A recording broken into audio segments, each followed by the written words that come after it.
If you ask a group of people what eating healthy means to them, you'll probably get a different answer every time.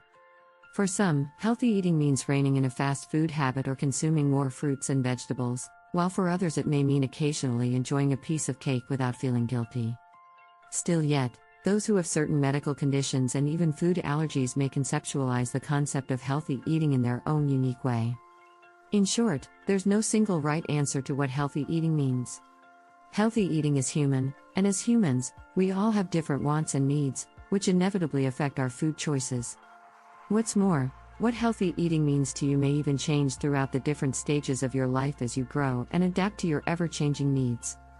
This article explores the human side of healthy eating, and I provide my own go-to tips to make it easier. What healthy eating means for me. The definition of healthy eating has changed for me a couple of times in the past few years. By the time I was in college, healthy eating was about following nutritional guidelines and doing everything by the book. However, it meant that my view of the food on my plate had changed. I went from seeing meals I enjoyed to only seeing nutrients.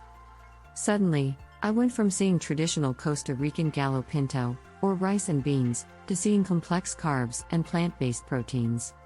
Then, when I started practicing as a nutritionist, the notion that a dietitian should look a certain way or fit into a specific body type led me to believe that healthy eating meant measuring my food to know exactly what I was consuming.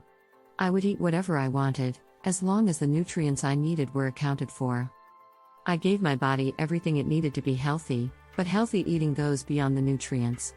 It's also about how it makes you feel, and with food being an essential part of culture and social events, eating should be something we enjoy. Today I have a different approach to healthy eating. I'm far more flexible with my meals, and I understand that balance is key to being nourished and happy with food. Healthy eating now means that, most of the time, I make sure to have food from all food groups on my plate without measuring anything or thinking about plant-based versus animal-based protein or simple versus complex carbs. It also means that I get to enjoy a bit of everything, including sweets, fast food, and desserts, with moderation and without the need to measure or account for it. As you can see, finding the balance that worked for me didn't happen overnight. On the contrary, my definition of healthy eating has been changing as I've gone through the different stages of my life. As long as you aim to nourish your body and listen to what it needs, you can also give healthy eating your own meaning, because healthy eating is for everyone. Seeing the bigger picture. As with many things in life, eating healthy doesn't always end up as you planned. You may find yourself stuck at work late at night or too tired to prepare a home-cooked dinner, and that doesn't mean that you shouldn't order takeout and actually enjoy it. If healthy eating means being flexible with what you eat, you'll need to learn to adapt to the circumstances, which may happen more often than not.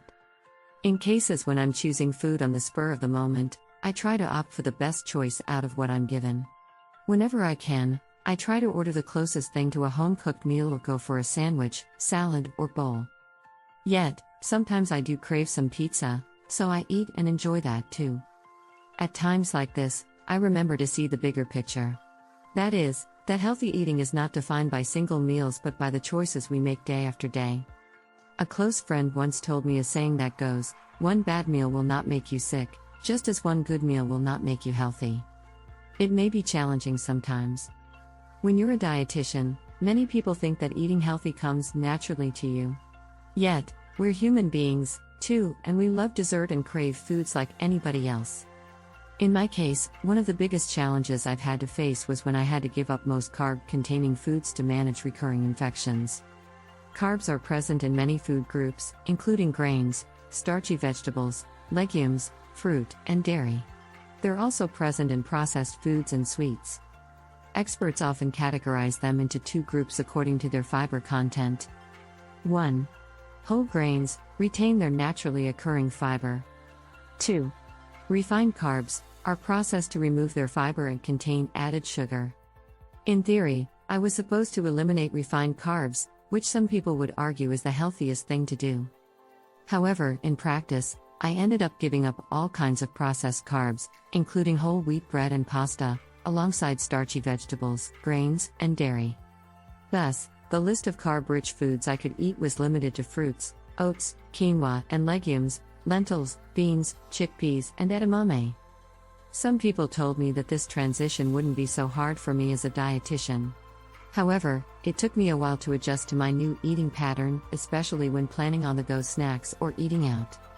I learned that organization and creativity are key to managing my nutritional needs. 3 things I do that you could also do.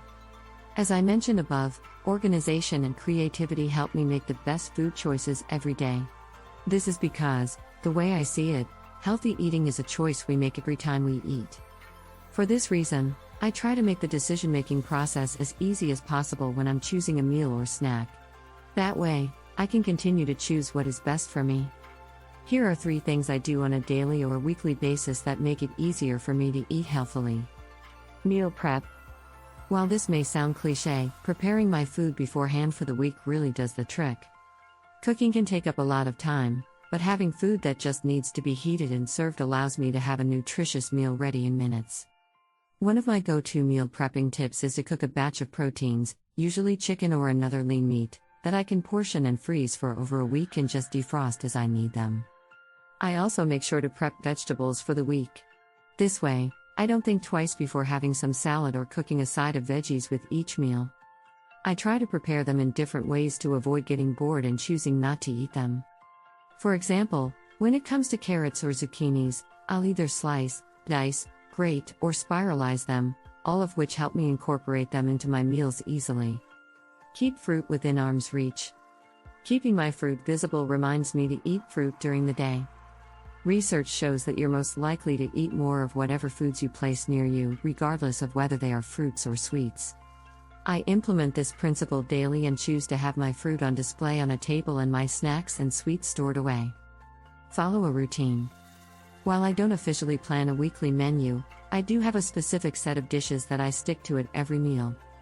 For example, my breakfast choices usually include 1. A Costa Rican classic of gallo pinto and eggs. 2. Toast with peanut butter and a side of eggs. 3. Oatmeal with fruit. 4. Oatmeal pancakes. The same goes for the rest of my meals and snacks, where I have at least 3 different options to choose from without giving it much thought.